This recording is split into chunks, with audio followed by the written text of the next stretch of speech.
explorer's mysterious historical encounters with real giants in the New World. Humans have always been fascinated by what lies out over the horizon of our known world and borders, by what lies over the next hill or over the waves beyond what we see. This fascination has driven us to explore and understand our planet since time unremembered, and countless explorers have bravely pushed past the boundaries of our maps and the limits of our horizon to discover, tame, and conquer. We have many records of these adventures, and often lurking within them are astounding historical tales of strange peoples and creatures, some of which are just as mysterious and perplexing now as they were then, and one of these are the supposed real giants of the New World. Perhaps the most intriguing and widely known tale of real giants in the age of exploration began with an account concerning none other than the great Portuguese explorer Ferdinand Magellan. Between the years of 1519 and 1522 Magellan embarked on his most famous voyage, a Spanish expedition to search for a good route to the Maluku Islands of the East Indies, that would eventually result in the first successful circumnavigation of the globe. Magellan was given command of 5 vessels, and one leg of their voyage took them out across the vast ocean all the way to the faraway land of Patagonia, at the southern end of South America. It was here that the expedition would come across a rather baffling sight indeed. According to accounts by the expedition's official chronicler, Antonio Pigafetta, as they approached the shores of Patagonia there was witnessed a person of enormous stature dancing and cavorting naked upon the beach while oddly throwing dust on its head. A crew member was apparently then sent over to try and make contact with the mysterious giant, and upon arriving on shore the man began to mimic the giant's eccentric movements and behavior in an effort to extend friendship. Pigafetta would relate what happened thus. The Captain General, that is, Magellan, sent one of our men to the giant so that he might perform the same actions as a sign of peace. Having done that, the man led the giant to an islet where the Captain General was waiting. When the giant was in the Captain General's and our presence he marveled greatly, and made signs with one finger raised upward, believing that we had come from the sky. He was so tall that we reached only to his waist, and he was well proportioned. The explorers purportedly gave this massive creature food and drink, and it was noted that the giant was absolutely terrified when it saw a mirror. Magellan and his men were finally able to make contact with the rest of the creature's tribe, and they were on good terms at first, slowly gaining the trust of the giants over several weeks, even eating and hunting with them. Unfortunately, European explorers that they were, the men just couldn't resist trying to capture some of them to bring home.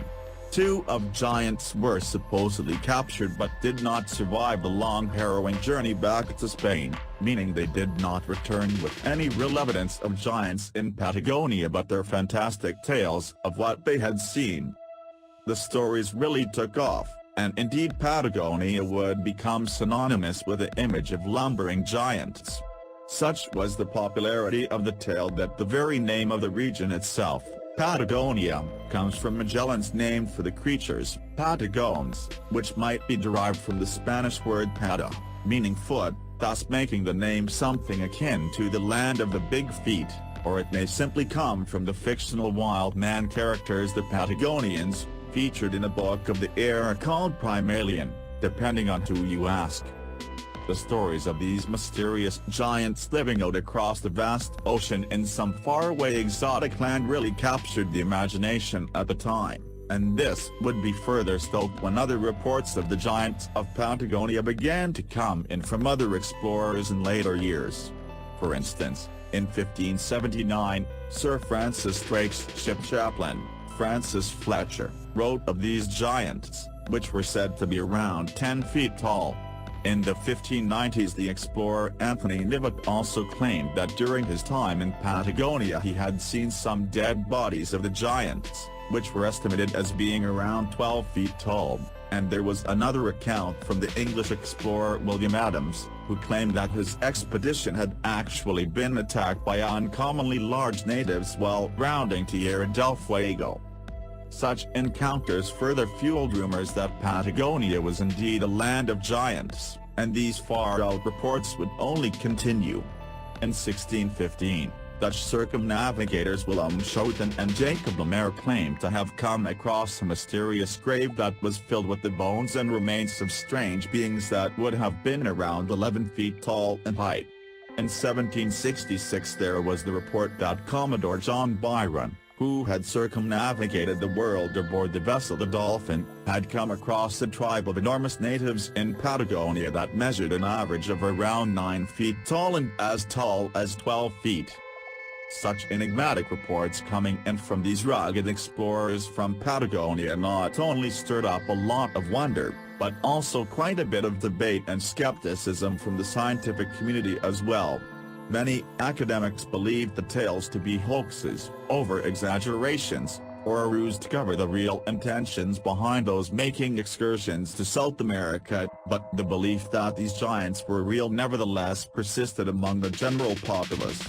In later years the romantic legends of the giant Patagonians died down a bit as more realistic information came to light, such as a revised official report from Byron's travels released in 1773, in which it was written that the natives they had encountered were actually only 6 feet 6 inches, which was still very tall for the time, but still far from the rumored 9 to 12 feet.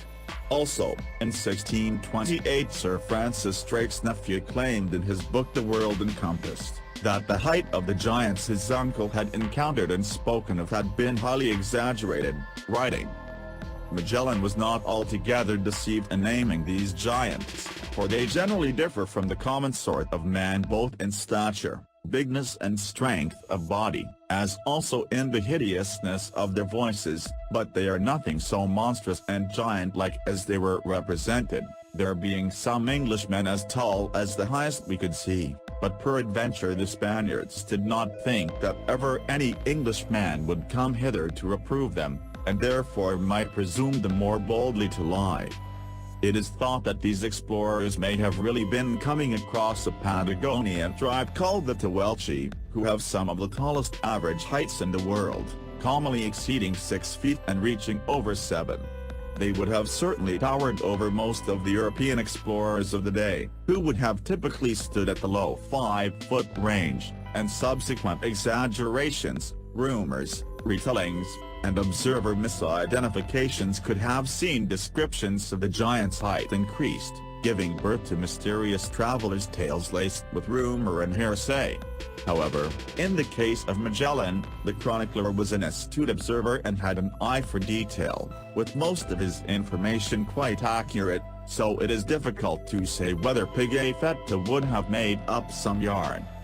Patagonia is not the only place to have seen historic accounts of real giants lurking in the wilderness of the New World, and similar creatures were described during the age of the conquistadors in the jungles of what is now Florida. The Spanish conquistador and explorer Panfilo de Narvaez faced a disastrous failed invasion of northern Florida after losing most of his men to native attacks and disease, lack of adequate supplies, and being abandoned by the very ships that had brought them there, and in the wake of this he himself would go on to disappear after departing for Cuba on a makeshift raft. One survivor of the whole perilous ordeal was a junior officer named Alvar Nunez Cabeza de Vaca, who along with the ragtag group of others decided to make a beeline for safety in Mexico, which they mistakenly believed to be much closer to where they were than it actually was. They built a raft and departed on their ill-conceived flight, and de Vaca would go on to survive the ordeal and make his way all the way to Texas, before finally returning to Spain and eventually writing a best-selling account of his adventures.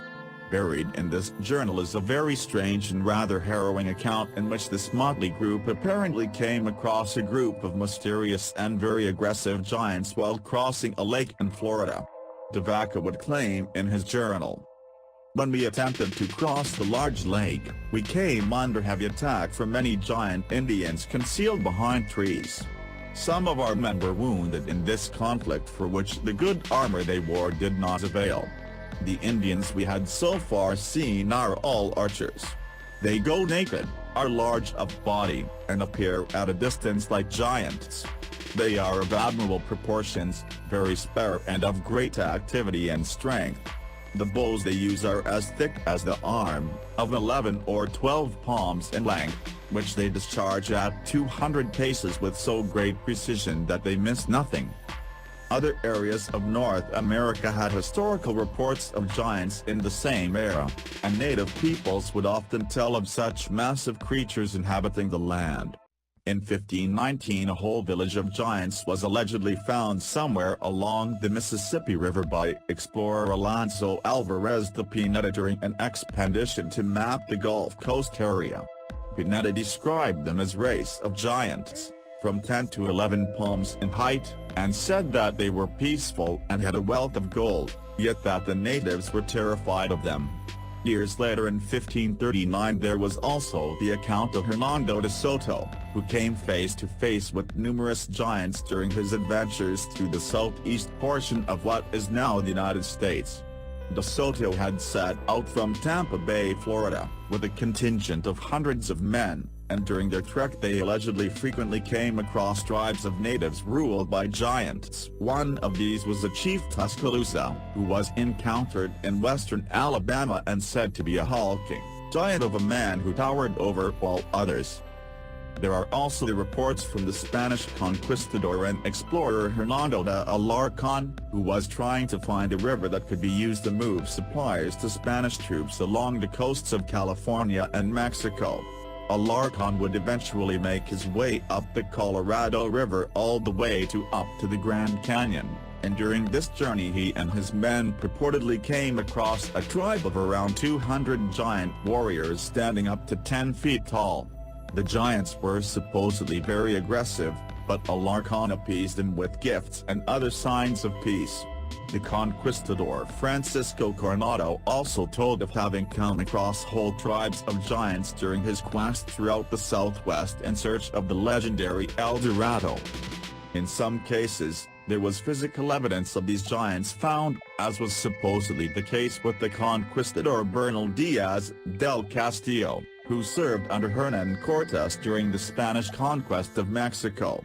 Within the pages of his detailed record of the conquest and subsequent collapse of the Aztec Empire, the true history of the conquest of New Spain, there is an odd account of a race of giants that was claimed by the Tlaxcatec Indians to have once inhabited the area. The chief of the tribe then provided the remains of these mysterious giants as evidence, of which Castillo would write of the tales and the remains. They said their ancestors had told them that very tall men and women with huge bones had once dwelt among them. But because they were a very bad people with wicked customs they had fought against them and killed them, and those of them who remained had died off. And to show us how big these giants had been they brought us the leg bone of one, which was very thick and the height of an ordinary-sized man, and that was a leg bone from the hip to the knee. I measured myself against it, and it was as tall as I am, though I am of a reasonable height. They brought other pieces of bone of the same kind, but they were all rotten and eaten away by the soil. We were all astonished by the sight of these bones and felt certain there must have been giants in that land. It is unclear what happened to these remains, and it remains just another weird, unverified account among many. Here we have looked at some of the myriad reports of real giants being encountered throughout North and South America in the age of exploration, and such accounts have faded into history to be mostly forgotten and bereft of any real evidence or proof. One is left to wonder if there is any truth to these historical accounts of these massive behemoths, or if they are just tall tales spun by wary explorers or the product of years of evolution and exaggeration. It is difficult to ascertain just how much of these tales are real or fabricated, and we are largely left to speculate and wonder about what these explorers saw out there in these uncharted areas of the planet. The only evidence we have these reports buried in history. Whether they were ever real or not, the idea that giants once roamed the world is a tantalizing one that will likely fire the imagination for a long time to come.